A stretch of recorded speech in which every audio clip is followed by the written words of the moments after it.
Welcome to अरुणा's kitchen. आज हम बनाने जा रहे हैं मूंग दाल कचौरी। उसके लिए यहाँ पर मैंने 1.5 बड़ा चम्मच है वो मूंग दाल ली है। इसे सबसे पहले आप धो लें। दाल को धोने के बाद आप इसमें 3/4 गिलास पानी डाल दें। अब आप इसे 2 से 3 घंटे के लिए भिगोकर रख दें। कचौरी का आटा बनाने के लिए आप मैदा लें। मैं यहाँ पर 2 कप मैदा ले रही हूँ।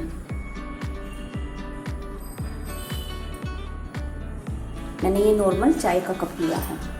इसमें आप डालें थोड़ी सी अजवाइन, नमक अपने स्वाद के अनुसार। इसके साथ ही इसमें 4 टेबलस्पून ऑयल डालें।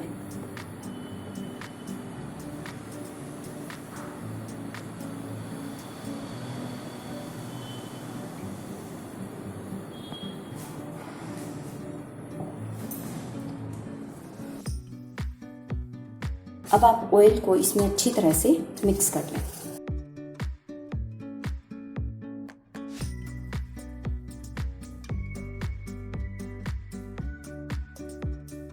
जब घी है इसमें अच्छी तरह से मिक्स हो जाए तब आप इसमें हल्के गुनगुना पानी डालते हुए इसका बहुत नरम आटा गूंदें। आटा है वो बहुत सॉफ्ट होना चाहिए। गुनगुना पानी लें, थोड़ा थोड़ा पानी डालते हुए बहुत नरम आटा गूंद लें।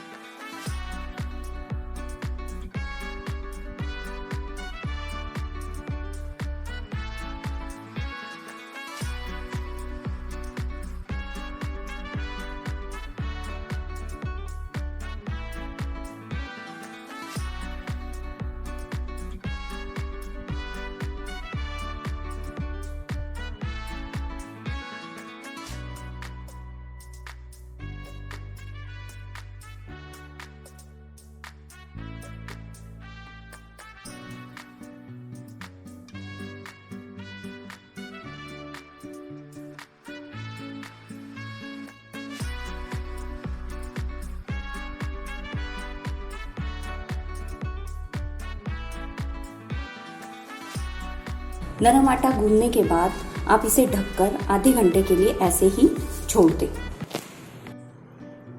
जब तक हमारा आटा रेस्ट कर रहा है तब तक हम कचौरी की फिलिंग है वो तैयार कर लेते हैं। किसी बाउल में 1 चम्मच कसूरी मेथी, आधा चम्मच सौंफ, आधा चम्मच साबुत धनिया और आधा चम्मच जीरा लें। आप इन्हें पहले मिक्सी में दरदरा पीस लें। मसालों को दरदरा पीसने के बाद आप इसमें डालें नमक, मिर्च। ये दोनों चीजें आप अपने स्वाद के अनुसार डालें। थोड़ा सा मैं इसमें काला नमक डाल रही हूँ। 1 चुटकी गरम मसाला, आधा चम्मच आमचूर पाउडर और 1 चुटकी काली मिर्च। इन मसालों को आप मिक्स कर लें।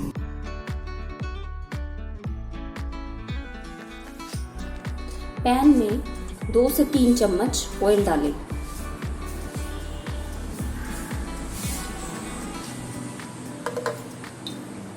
और इसे गरम करें। ऑयल के गरम होने पर आप इसमें 1 चुटकी हींग डालें, कटी हरी मिर्च और जो मसाले बोल में हमने तैयार किए थे वो डाल दें। इसके साथ ही आप 1 बड़ा चम्मच इसमें बेसन डालें और इन्हें अच्छी तरह से मिक्स करें।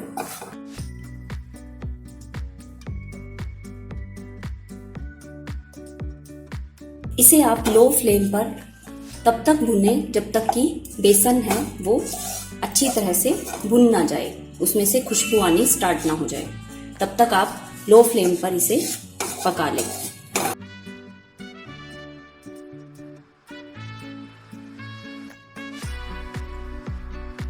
जब बेसन में से खुशबू आने लगे, ये रोस्ट हो जाए अच्छी तरह से, तब आप इसमें जो मूंग दाल हमने भिगो कर रखी थी वो पानी के साथ ही डाल दें।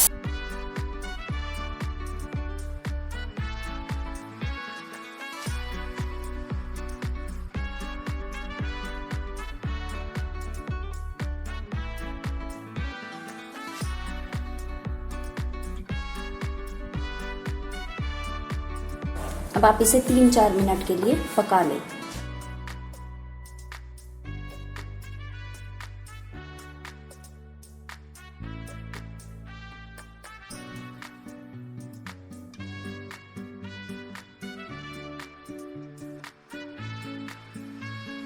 जब ये मसाला पैन छोड़ने लगे तब इसका मतलब है हमारी फिलिंग है वो रेडी हो चुकी है।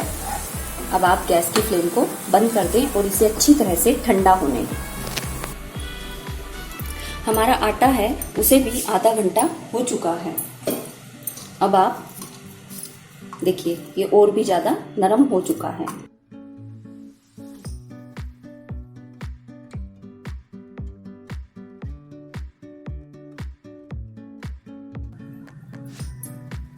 आप इसकी लोई बनाएं। लोई बनाने के बाद आप अपने एक हाथ को सीधा रखें और दूसरे हाथ को आपको इस तरह से घुमाना है। एक टुकड़ा लें और इस तरह से आप इसको स्मूथ करें।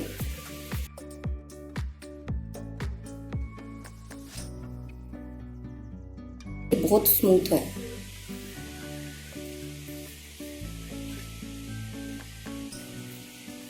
इसी तरह से दूसरी लोई है उसे कर लें। मैं आज ज़्यादा क्वांटिटी में नहीं बना रही हूँ। अगर आपको ज़्यादा क्वांटिटी चाहिए हो तो आप उसी हिसाब से आटा गूंधें। इस तरह से सारी लोई है उन्हें स्मूथ कर लें। इस तरह से पेड़ी बनाने के बाद आप इसे ढक कर 5 मिनट के लिए छोड़ दें। ये फिलिंग है वो बिल्कुल ठंडी हो चुकी है। ध्यान रखें ये गर्म नहीं होनी चाहिए, बिल्कुल ठंडी हो जाए तब इसमें हल्का सा पानी डालें। इसका डो बनाएं।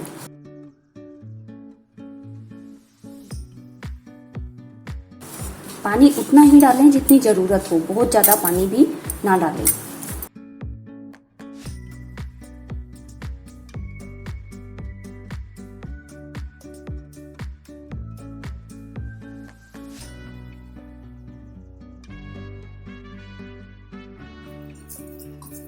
इस तरह से आप इसका डो है वो रेडी कर लें। अब आप इसकी छोटी छोटी सी बॉल्स बनाएं।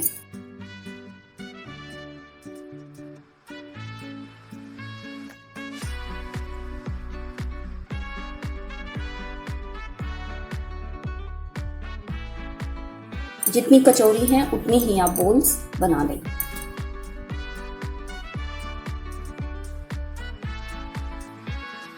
अब आप इस कपड़े को हटाएं, एक एक लोई लें और इसके अंदर एक एक फिलिंग को अंदर की तरफ दबाएं और कचौरी को ऊपर करते जाएं।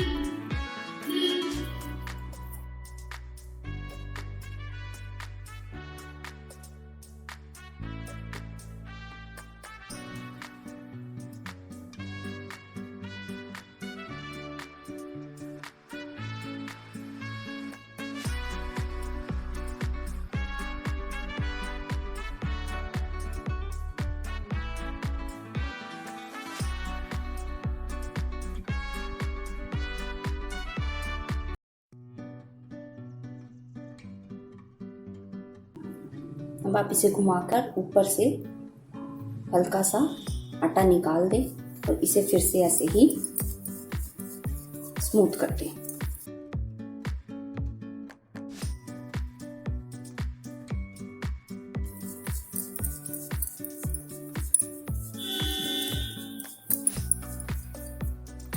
इस तरह से आप बना लें। ये जो आटा थोड़ा सा हमने निकाला था ये दूसरी लोई में रखें। इसमें आप फिलिंग रखें और इस तरह से फिलिंग को नीचे की तरफ दबाएं और हमारे आटे को ऊपर की तरफ लेकर आएं।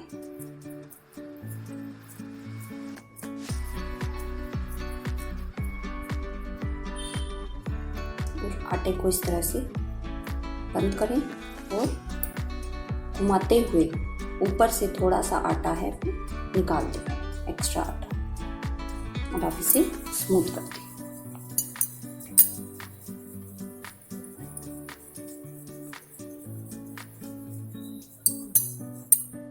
इस तरह से आप सारी फिलिंग है वो कर लें।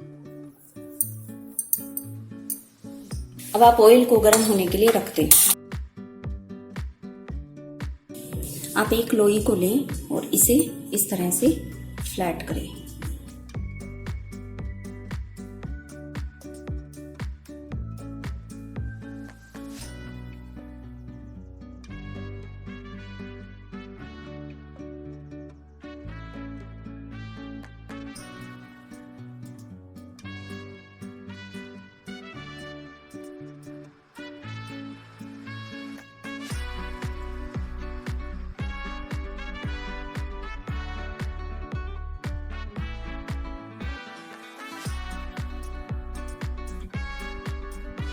इस तरह से आप कचौरी है उसे फ्लैट करें और आप इसे ऑयल में डाल दें। ऑयल बहुत ज़्यादा गर्म नहीं होना चाहिए। इसी तरह से आप दूसरी कचौरी को लें और उसे भी फ्लैट करें।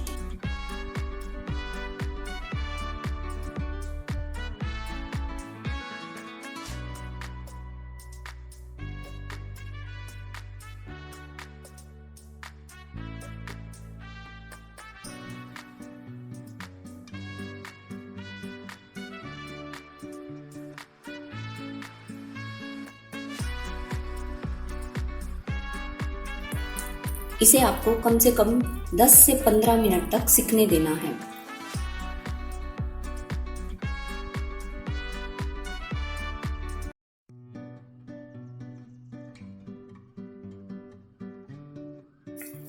जब ये ऊपर की तरफ आ जाए तब आप गैस को मीडियम पर कर दें ताकि ये अंदर से अच्छी तरह से सिक सके। देखिए धीरे धीरे ये फूल रही है।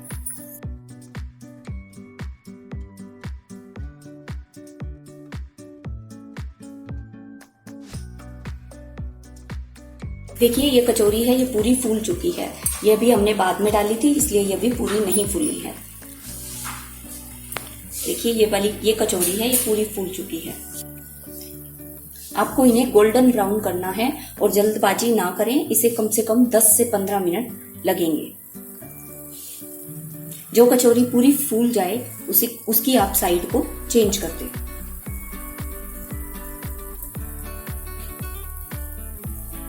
देखिए दूसरी कचौरी है, ये भी अब फूलने लगी है।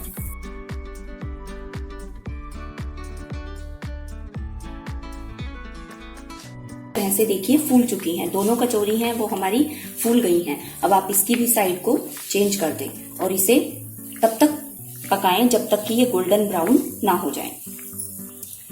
जब ये गोल्डन ब्राउन हो जाएं तब आप इन्हें बाहर निकाल लें और इसी तरह से आप सारी कचौरी हैं वो तल लें। लेकिन ध्यान रखें कि जब भी आप दूसरी बार कचौरी को डालें तो आपका तेल है वो बिल्कुल ठंडा होना चाहिए। गर्म तेल में कचौरी डालेंगे तो वो ऊपर से तो पक जाएगी लेकिन अंदर से कच्ची रह जाएगी। देखिए इस तरह से आप सारी कचौरी हैं वो रेडी कर लें।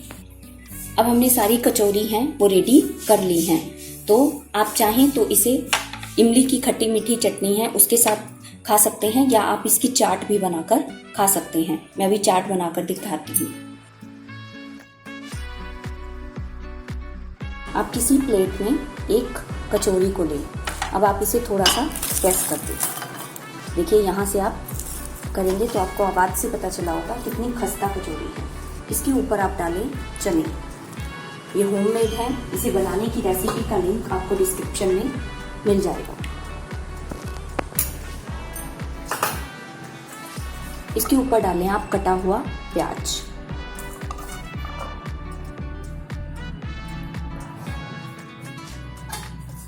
थोड़ी सी कटी हुई हरी मिर्च डालें। अब आप इसके ऊपर दही डालें।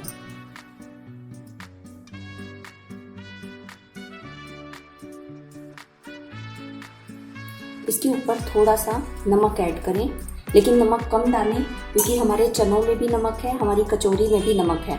आपको नमक सिर्फ इतना डालना है जितना आपको दही के लिए चाहिए। थोड़ा सा आप डालें भुना हुआ जीरा। इसके ऊपर डालें आप इमली की खट्टी मीठी चटनी